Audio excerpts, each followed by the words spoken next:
सर्वेभ्यो नमो नमः। अहं डॉक्टर सत्यपालः अत्र भवतां सर्वेषां पुनरेकवारं स्वागतं करोमि। अद्य वयं द्वादशी कक्षायाः भास्वती द्वितीयो भागः इति पुस्तकस्य चतुर्थं पाठं पठामः। पाठस्य नाम प्रजानुरञ्जको नृपः, यानी प्रजा को प्रेम करने वाला राजा। अयं पाठः महाकवि कालिदास विरचितात् रघुवंशम् इति महाकाव्यात् संकलितः अस्ति। अस्मिन् 11 श्लोकाः सन्ति। अस्मिन् पाठे 11 श्लोकाः सन्ति। प्रथमं द्वितीयं तृतीयं च श्लोकं वयम् इतः पूर्वस्मिन् भागे पठितवन्तः। अस्मिन् भागे वयं चतुर्थं पञ्चमं षष्ठं च श्लोकं पठामः। आगम्यतां पठामः। चतुर्थः श्लोकः। वैवस्वतो मनुर्नाम माननीयो मनीषिणाम् आसीन महीक्षितामाद्यः प्रणवश्छन्दसामिव। अन्वयः मनीषिणां माननीयः महीक्षिताम् आद्यः छन्दसां प्रणवः इव वैवस्वतः मनुः नाम राजा आसीत। राजा यहाँ पर अर्थ को पूरा करने के लिए लिखा गया है, अर्थ पूर्ण करने के लिए, और इसे इसीलिए कोष्ठक में रखा गया है। ये श्लोक के अंतर्गत आने वाला पद नहीं है। संधिच्छेदः। वैवस्वतो मनुर्नाम, वैवस्वतः मनुः नाम, माननीयो मनीषिणां, माननीयः मनीषिणाम्, आसीन महीक्षितामाद्य, आसीत महीक्षिताम् आद्यः, प्रणवश्छन्दसामिव, प्रणवः छन्दसाम इव। पदार्थाः। कुछ पद हैं जिनके अर्थ आपको जानने आवश्यक हैं। मनीषिणाम विदुषाम, विद्वानों में। महीक्षिताम राजानाम या नृपाणाम, महिपालानाम, कोई भी आप प्रयोग कर सकते हैं। छंदसाम वेदानाम, वेदों में। आद्यः प्रथमः, श्रेष्ठः, अब दोनों पदों को प्रयोग कर सकते हैं। प्रणव है ओंकार शब्द, जिसको आप कहते हैं ओम की जो ध्वनि होती है, उस ओंकार ध्वनि के लिए शब्द होता है प्रणव। अर्थ देख लेते हैं अन्वय की दृष्टि से। मनीषिणाम माननीय, मनीषियों में माननीय, मनीषी यानी विद्वान। विदुषाम, विदुषाम माननीय, विद्वानों में माननीय, विद्वानों में जिसका सम्मान होता है, विद्वान जिसका सम्मान करते हैं, ऐसे। महीक्षिताम आद्य, राजाओं में प्रथम, सबसे प्रथम, सबसे श्रेष्ठ, राजाओं में सबसे श्रेष्ठ। छंदसाम प्रणवः एव, एव होता है उपमा के लिए, समानता के लिए। वेदों में प्रणव की तरह से, जैसे वेदों में ओंकार शब्द को, ओम की ध्वनि को सर्वश्रेष्ठ माना जाता है, इसी तरह से वेदों में जैसे ओम को श्रेष्ठ मानेंगे तो राजाओं में हम श्रेष्ठ मानेंगे। आगे लिखा है वैवस्वतः मनु नाम, वैवस्वत मनु नाम के राजा आसित राजा थे। नाम है राजा का वैवस्वत मनु, जो हुए रघुवंश में, रघु के वंश में। मनीषिणाम माननीय थे, यानी विद्वानों में सम्माननीय थे। राजाओं में सर्वप्रथम थे, यानी प्रथम थे, श्रेष्ठ थे। किस तरह से? जैसे वेदों में हम श्रेष्ठ मानते हैं ओंकार पद को, उसी प्रकार से वो वैवस्वत नाम, वैवस्वत यानी विवस्वान के पुत्र वैवस्वत, वैवस्वत, विवस्वान के पुत्र वैवस्वत, और मनु उनका सामान्य नाम था। तो मनु नाम के राजा थे जो विवस्वान के पुत्र थे। अब हम इसकी व्याख्या देख लेते हैं। व्याख्या। महाकवि कालिदास कथयति, महाकवि कालिदास कहते हैं, क्योंकि ये जो ग्रंथ है रघुवंशम, ये महाकवि कालिदास द्वारा लिखा हुआ है। कहते हैं यत् तस्मिन् रघुकुले, उस रघुकुल में वैवस्वतः मनु नाम का एक राजा आसीत। वैवस्वत मनु नाम का एक राजा था। स नृपः, वह राजा, स नृप वह राजा, विदुषाम मध्य सम्मानित है, विद्वानों के बीच में सम्मानित। सर्वेषाम महिपालानाम, नृपाणाम, सभी सर्व महिपालों में, राजाओं में। आद्यः, आद्यः यानी श्रेष्ठ, प्रथम है, उत्तम है, कुछ भी आप कह सकते हैं, आसीत। अथ स राजा, और वो राजा वेदानाम ओंकार एव पदम एव, ओंकार इति पदम एव, श्रेष्ठ आसीत, वेदों में ओंकार के पद की तरह से श्रेष्ठ था। अत्र राज्य मनो, यहाँ पर राजा मनु की अन्येभ्य नृपेभ्य श्रेष्ठता दर्शिता अस्ति, यहाँ अन्य राजाओं से उस राजा मनु की श्रेष्ठता दिखाई हुई है, वेदों के साथ जोड़कर। प्रणव के उच्चारण के साथ जोड़कर, प्रणव पद के साथ जोड़कर, ओंकार के शब्द के साथ जोड़कर। यहां सभी पदों में प्रायः विदुषाम या मनीषिणाम, महिक्षिताम और वेद छंदसाम, इन तीनों में षष्ठी विभक्ति बहुवचन का प्रयोग हुआ है। यह तुलना जब हम करते हैं, जब हम किसी श्रेष्ठ को बताते हैं, एक को निकालते हैं कि यह श्रेष्ठ है, जैसे किसी एक छात्र को हम कहने लगे कि छात्रों में राम श्रेष्ठ है, तो वहाँ सप्तमी और षष्ठी दोनों का प्रयोग हो सकता है। छात्रेषु रामः श्रेष्ठः आसीत्, ये भी लिख आसीत् या अस्ति, ये भी लिख सकते हैं। छात्रेषु रामः श्रेष्ठः अस्ति, या फिर लिख सकते हैं छात्राणाम रामः श्रेष्ठः अस्ति। छात्राणाम या छात्रेषु, षष्ठी बहुवचन या सप्तमी बहुवचन दोनों का प्रयोग यहाँ पर हो सकता है। महाकवि कालिदास ने यहाँ पर षष्ठी बहुवचन का प्रयोग किया है। अब इसके प्रश्नों पर हम विचार कर लेते हैं। प्रश्न चतुर्थ श्लोक है, एक पदेन उत्तरत। राजा मनुः केशाम समादरणीय आसीत, किन के बीच में समादरणीय था? क्या पद प्रयोग हुआ है? माननीय मनीषिणाम, केशाम मनीषिणाम। मनुः वेदानाम कह एव आसीत, वेदों में कह एव किसकी तरह से थे? वेदों में किसकी तरह? प्रणवः, कह प्रणवः। पूर्ण वाक्य न उत्तरत। वैवस्वतः मनु केशाम प्रथमा उक्तः, केशाम किन में प्रथम आदि कहे गए हैं? कौन सा पद है? महिक्षितानाम, तो वही लिखेंगे। वैवस्वतः मनु महिक्षितानाम प्रथमः उक्तः। किम नाम राजा रघुकुले आसीत, किस नाम का राजा रघुकुल में था? तो वही वैवस्वतः मनु नाम राजा रघुकुले आसीत। अस्मिन् श्लोके यथा निर्देशम उत्तरत। पहला प्रश्न, अस्मिन् श्लोके क्रियापदम किम अस्ति, क्रियापद क्या है? क्रियापद तो इसमें आसीत है, था। दूसरा प्रश्न, विदुषाम इत्यस्य पदस्य पर्याय पदम किम प्रयुक्तम, विदुषाम इस पद का पर्यायवाची, विदुषाम का पर्यायवाची क्या प्रयोग हुआ है? मनीषिणाम। अंतिमः, तीसरा प्रश्न, अंतिमः इत्यस्य पदस्य विलोम पदम किम प्रयुक्तम, अंतिमः का विलोम विपरीतार्थ क्या प्रयोग हुआ है? आद्यः। अंतिम आखिरी और आद्यः प्रथम, पहला। चतुर्थ प्रश्न, वेदानाम इत्यस्य पदस्य पर्याय पदम किम प्रयुक्तम, वेदानाम का पर्यायवाची छंदसाम। पांचवा प्रश्न, मनु इति पदस्य विशेषण पदम किम प्रयुक्तम, मनु का विशेषण क्या है इसमें? यदि मनु का हम विशेषण देखें तो वैवस्वतः भी इसका विशेषण है, माननीय भी इसका विशेषण है इस पद का, और आद्यः भी इस पद का विशेषण है। अस्मिन् श्लोके कर्तृपदम किम अस्ति, इसमें कर्तृपद, अस्मिन् श्लोके, श्लोक में कर्तृपद, कर्ता, कर्ता को बताने वाला कौन सा पद है? मनुः। वैवस्वत तो उसका विशेषण है, तो मनुः इसमें कर्ता है। मनुः आसीत, आसीत क्रिया, मनुः कर्ता। इस प्रकार ये आपका चतुर्थ श्लोक था। इसके पश्चात आगे हम चलते हैं पंचम श्लोक की तरफ। पंचम श्लोक है, तदन्वये शुद्धिमति प्रसूतः शुद्धिमत्तरः दिलीप इव राजेन्दुरिन्दु क्षीर निधाविव। अन्वयः शुद्धिमति तत् अन्वये क्षीर निधौ इंदु एव शुद्धिमत्तर राजेन्दु एव दिलीपः प्रसूतः। यहाँ किसी अन्य पद की आवश्यकता नहीं है इस श्लोक के अर्थ को पूरा करने के लिए। संदिच्छेदः देख लेते हैं हम। राजेन्दुरिन्दुः, राजा इंदुः, इंदुः, दो बार इंदु का प्रयोग है। एक बार जो पहला इंदु है वो श्रेष्ठ के लिए, राजा इंदु, राजाओं में श्रेष्ठ, और दूसरा इंदु चंद्रमा के लिए प्रयोग हुआ है। दिलीप एव, दिलीपः एव, तदन्वये तत् अन्वये, क्षीर निधाविव, क्षीर निधौ एव, यहां पर औ की जगह पर आ हो गया है। पदार्थ देख लीजिए। अन्वये कुले वंशे, कुल में या वंश में। शुद्धिमती पवित्रे, सप्तमी विभक्ति है।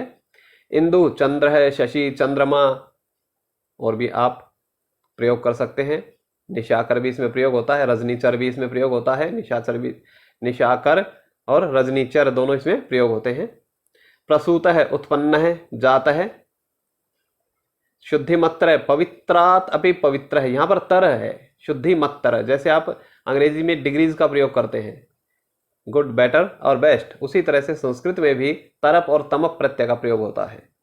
तर यानी दो में से एक श्रेष्ठ, और तम यानी सब में श्रेष्ठ। जैसे उत्तम, तम है, वहां पर सबसे सर्वोत्तम, उत्तम है वहां पर वो सबसे ऊपर है। उत्तम का मतलब सबसे उत्तम, ऊपर।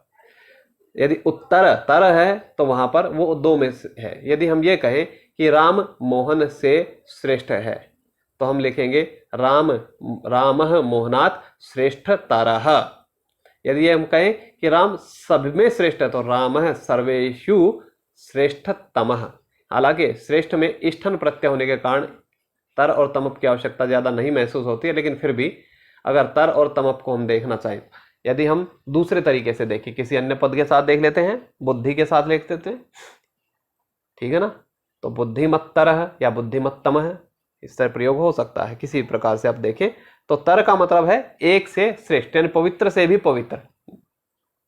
अन्य जो है वो पवित्र है, उससे भी पवित्र, पवित्र से भी पवित्र, जिसको हम पवित्र कह सके उससे भी अधिक पवित्र। राजेंदु राजा नाम श्रेष्ठ है, राजाओं में श्रेष्ठ या राजेशु श्रेष्ठ है। क्षीर निधौ क्षीर सागरे, क्षीर सागर में जहां से समुद्र मंथन करके 16 रत्नों को निकाला गया था। अन्वय की दृष्टि से आप देख लेते हैं, शुद्धि मति तत् अन्वये, शुद्धि मत तत् अन्वय में जो शुद्धि मन है यानी जो पवित्र है, ऐसे उस अन्वय में, ऐसे उस वंश में, अन्वय वंश में। क्षीर निधौ इंदु इव, जैसे क्षीर निधि में, जैसे क्षीर सागर में इंदु चंद्रमा है, ऐसे ही शुद्धि मत्तर है, पवित्र से भी पवित्र, राजेंदु राजाओं में श्रेष्ठ, राजाओं में श्रेष्ठ, पवित्र से भी पवित्र है और राजाओं में जो श्रेष्ठ हैं, ऐसे दिलीप, जो दिलीप है वो प्रसूत है, उन्होंने प्रसूत उत्पन्न है, जन्म लिया, उन्होंने जन्म लिया। अब इसकी व्याख्या हम देख लेते हैं। व्याख्या, अस्मिन् श्लोके महाकवि कालिदास कथयति, इस श्लोक में महाकवि कालिदास कहते हैं, यह तस्मिन् पवित्रे कुले दिलीपः नामकः राजा अभवत, उस पवित्र कुल में, तस्मिन् पवित्रे कुले, उस पवित्र कुल में दिलीप नामकः, दिलीपः नामकः, दिलीप नाम का राजा हुआ।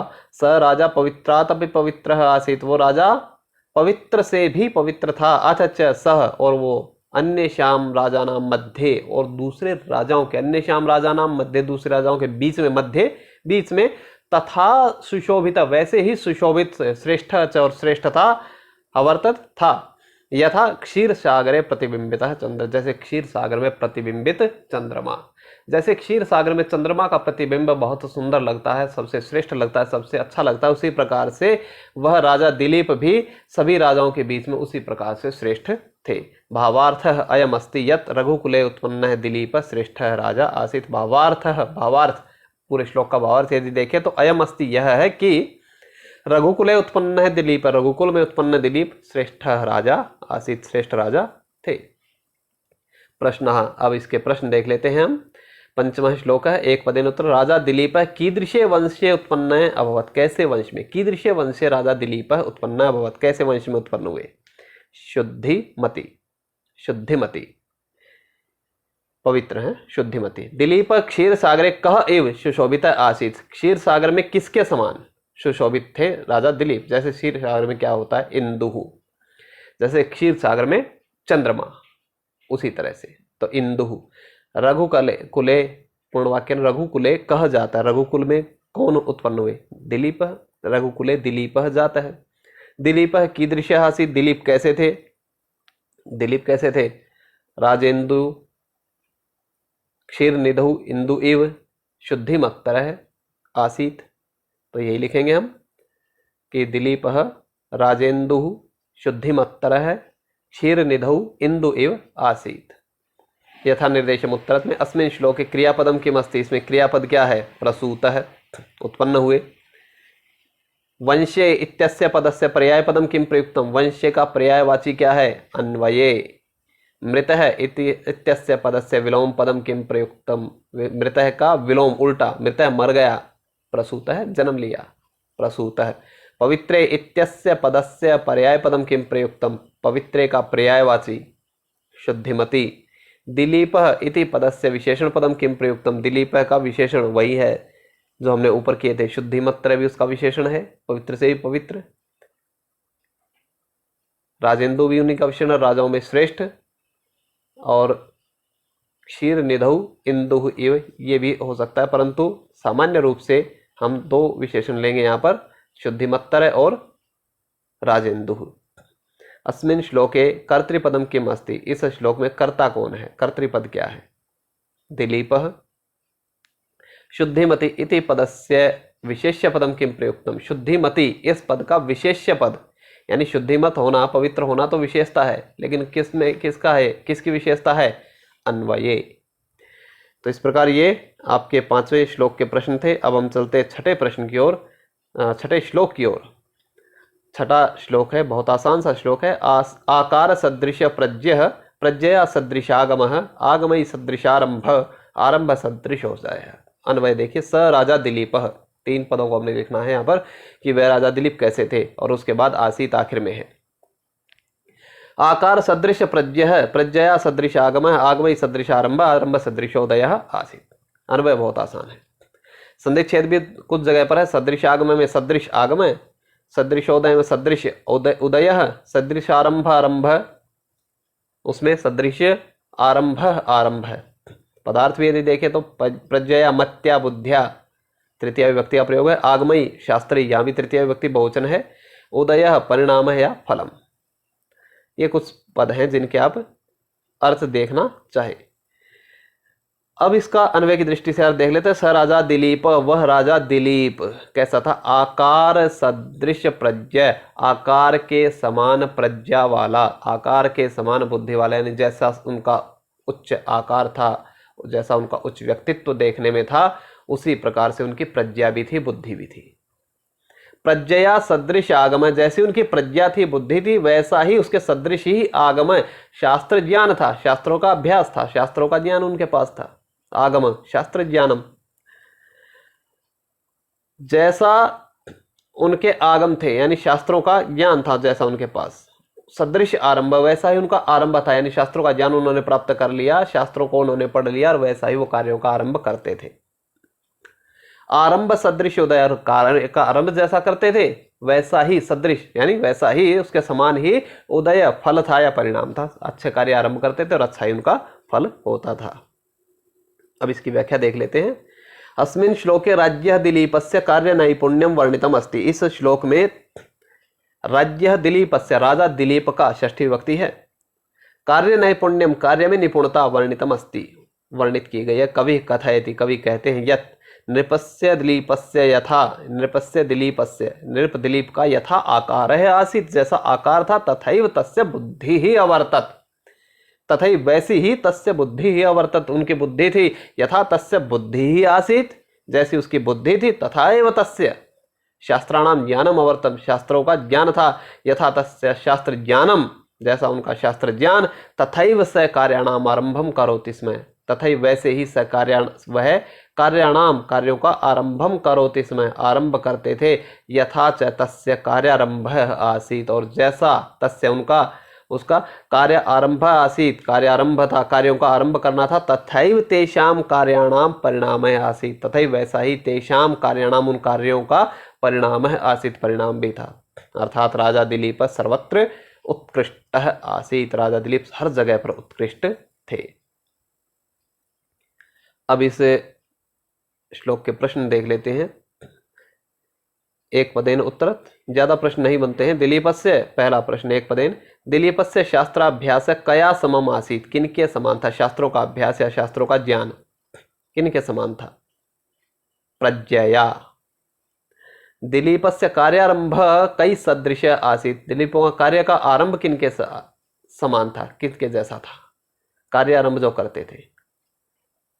श्लोक में देखे तो बनेगा में आगमई, पूर्ण वाक्य ने उत्तर, दिलीपस्य कार्यारंभेण समम कह उक्त, दिलीप के द्वारा जो कार्य आरंभ किया गया उसके समान, समम आ गया तो तृतीय विभक्ति लगेगी।